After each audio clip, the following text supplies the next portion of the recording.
bola com a minha irmã, mas não era essa bola aqui não.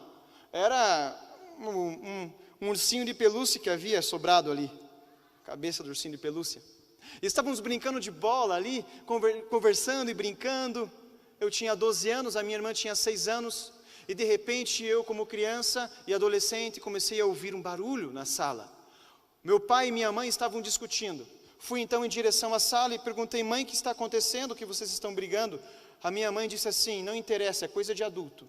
Os pais fazem assim conosco, né? Com as crianças. Eu então disse para minha mãe: mas eu quero saber, eu sou filho de vocês. A minha mãe disse assim: você quer saber, filho? Então vem aqui, sente. Filho, a partir de hoje, o teu pai não vai mais morar conosco. O seu pai está nos traindo e eu não suporto mais as traições dele. A partir de hoje o seu pai vai embora. Eu fiquei completamente triste, chorei e briguei com a minha mãe, mas eu nunca levantei o dedo para minha mãe, porque minha mãe era muito rígida, muito correta, e ela me ensinou muita coisa. Então eu fiquei tão indignado com a situação, que eu não parei para pensar. E então eu falei para minha mãe: mãe, eu estou muito triste com a senhora, eu te odeio. Virei as costas para minha mãe e saí correndo. Que triste, né? Saí correndo, fechei a porta, bati e fui dormir, chorando. Passou ali algumas horas, a minha mãe então foi no quarto. E eu fingi que estava dormindo. Minha mãe então se ajoelhou e disse: filho, a mamãe ama muito você. Entende uma coisa, filho, quem está sendo traído aqui não é somente a mãe, mas também você e a sua irmãzinha. Entende que eu estou fazendo o melhor para você. E então, eu fingi que estava dormindo ainda. A minha mãe tinha um costume que eu não gostava, que era beijar na boca. Se eu ia jogar bola, vem aqui, dá um selinho e me beijava na boca. E eu esperava ela virar, né, para eu limpar, que eu tinha nojo.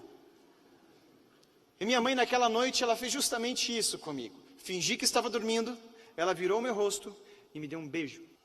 E eu não gostei. Então ela saiu. E o que aconteceu? No dia seguinte, na verdade naquele momento, quando a minha mãe me deu um beijo, foi a última vez que eu vi minha mãe. Porque no dia seguinte o meu pai assassinou a minha mãe. Deu 5 tiros na minha mãe. No trabalho dela.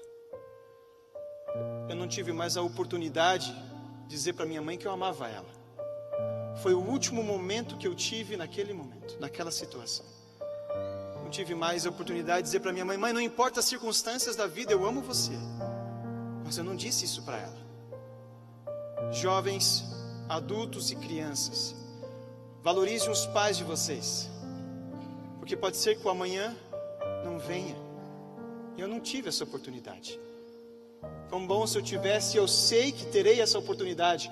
Porque em breve a minha mãe vai ressuscitar dentre os mortos.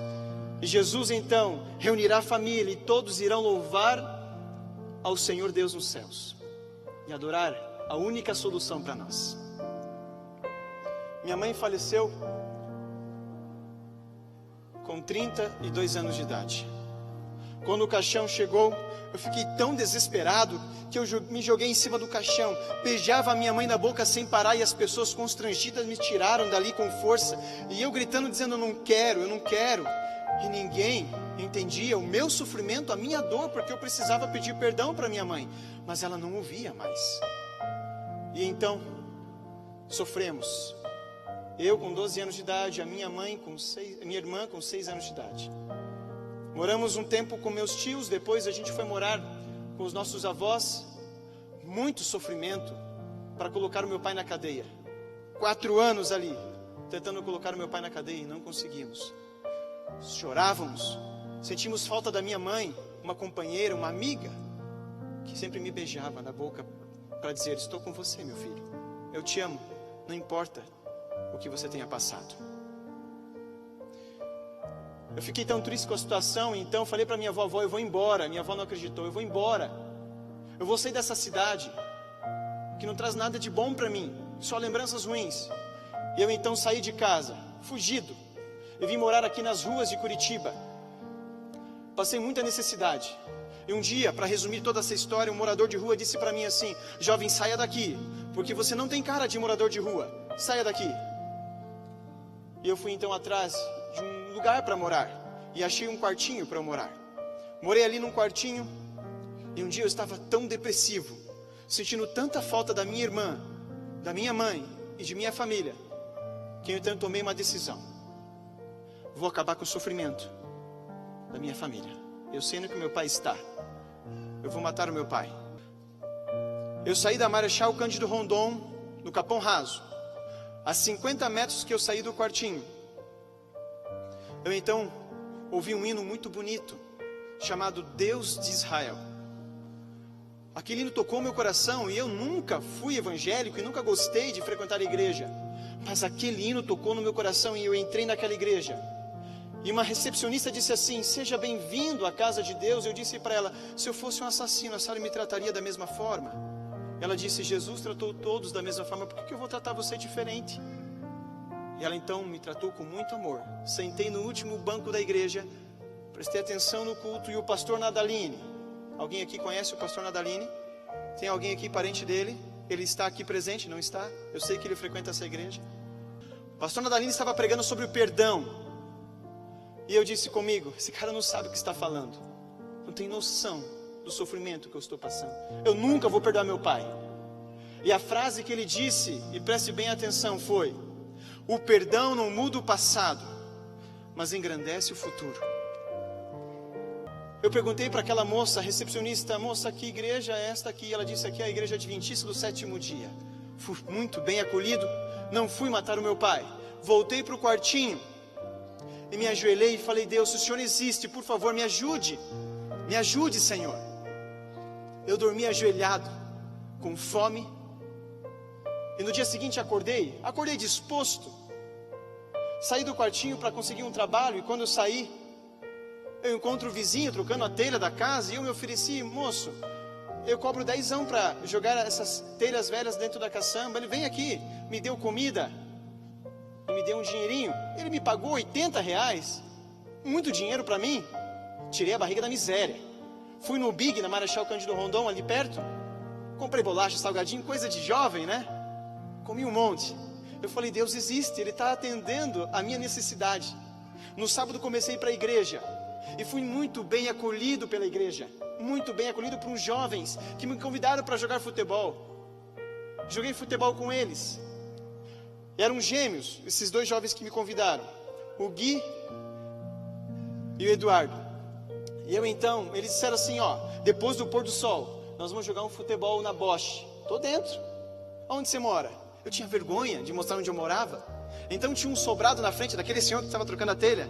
Eu falei: eu moro naquela casa lá. Nossa, mora bem, hein? Eu moro lá. Às 19 horas nós vamos passar na frente da sua casa. Eu falei: tudo bem. Eu duvidei, não acreditava mais em pessoas. Eu duvidei. E então eles foram lá. David, não pode ser. Será que são eles? Eu falei: bom, se eu não for, o pessoal do quartinho vai falar que eu moro aqui. Vou passar uma vergonha. Então é melhor eu ir e falar: não, vocês entenderam errado, era aqui. E eu então fui lá, fui jogar bola. Fiz amizade com aqueles jovens que me amaram, eram a minha família. Comecei a frequentar a igreja, comecei a fazer amizades ali com uma família especial, a família Marcondes.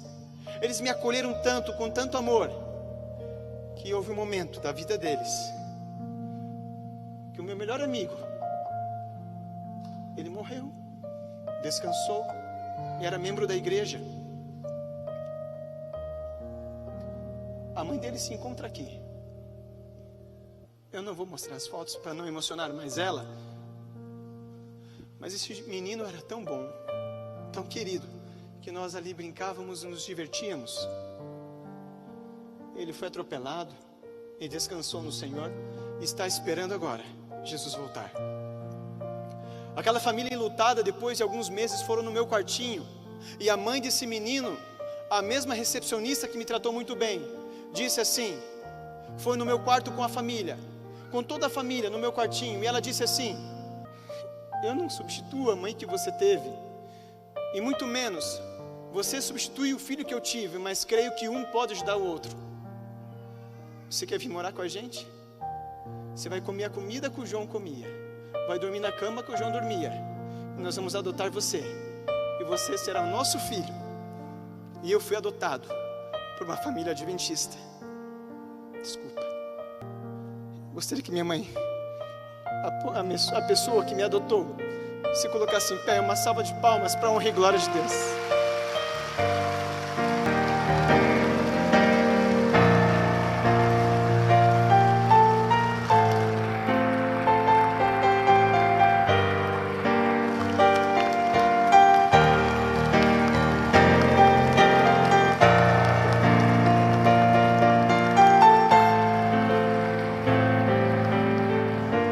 Ela não esperava que o filho dela, adotivo, seria um pastor. Deus opera milagres, amigos, mas a história não acaba por aí. Eles me ensinaram o que é perdão, me ensinaram o que é a Bíblia. Fiz um estudo bíblico, concluí estudo bíblico e com 18 anos fui batizado. E ao ser batizado pelo pastor Nadaline, e ele não sabe dessa história, e possivelmente ele vai assistir. Amigos, com 19 eu noivei e com 20 eu casei. Com 22 anos a minha filha nasceu e minha esposa disse: amor, você precisa resolver um problema. Você precisa. Depois de 10 anos da morte da minha mãe, eu precisava perdoar o meu pai. E então a minha esposa teve iniciativa de ligar para a assistente social do Piraquara. E depois de 10 anos eu poder visitar o meu pai e perdoar o meu pai. A minha esposa ligou e a assistente social disse assim: olha, moça, o Sérgio Luiz dos Santos está preso aqui e nunca recebeu visita de ninguém. O filho dele vai visitar ele? Sim, o filho dele vai visitar. Fui no Piraquara e ao chegar lá no Piraquara, multidões de pessoas estavam lá visitando os seus entes queridos. Eu não sabia mais quem era o meu pai, não lembrava mais o meu pai. Mas o pai sempre lembra do filho. E ao chegar então no pátio de descanso, com diversas pessoas, eu ouço uma voz dizendo: meu Deus, eu sou indigno de receber o meu filho, o Senhor é o meu filho.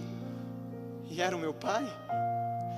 Encontrei com meu pai, nos abraçamos, e eu perdoei o meu pai, e meu pai foi perdoado. Estudei a Bíblia com meu pai durante um bom tempo, e hoje meu pai é um servo de Deus e admirador da igreja adventista, amém?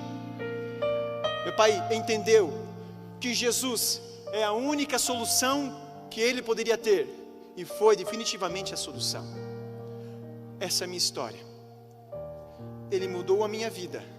O meu Deus, o nosso Deus, mudou a minha vida. Permitiu que eu passasse por muitas provações para que eu pudesse aqui estar. E além do mais, honrar através desse testemunho de que Ele é digno de toda adoração. E que precisamos, como servos de Deus, esperar no Senhor, porque Ele enxugará dos nossos olhos toda lágrima.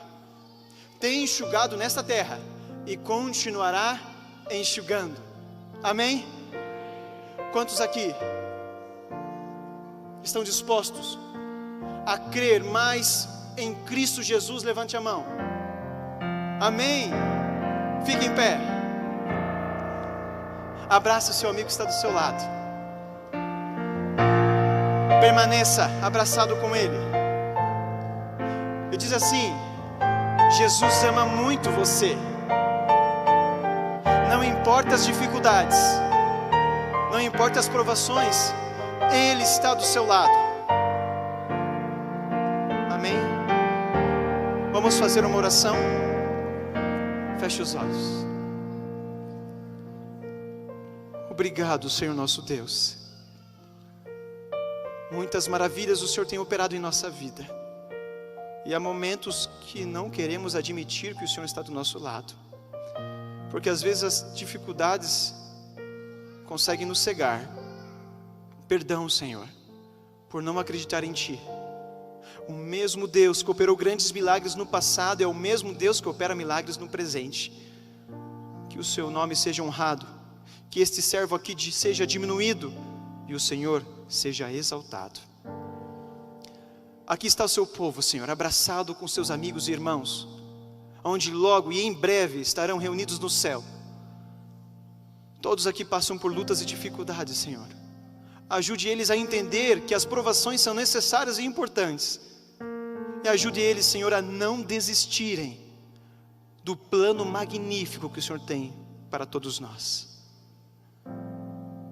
não permita, Senhor, que eles se percam durante essa caminhada, porque eles não imaginam o que o Senhor tem preparado para cada um deles. Obrigado, Senhor. Nos ajude a perdoar, nos ajude a reconhecer que o Senhor é a solução para nós, e nos ajude, Senhor, a buscarmos a sua palavra dia a dia, em nome de Jesus, amém. Deus abençoe todos vocês, meus amigos e irmãos. Essa aqui, deixa eu mostrar para vocês. Pode colocar a última imagem. É o meu pai na igreja adventista. Esse é meu pai. Eu não sei porque ele ainda não se batizou, mas em breve terei o privilégio de batizar ele, amém? Mas ele guarda o sábado, ele respeita o que está na Bíblia e os princípios da igreja. Esse é um homem transformado, como você, amém.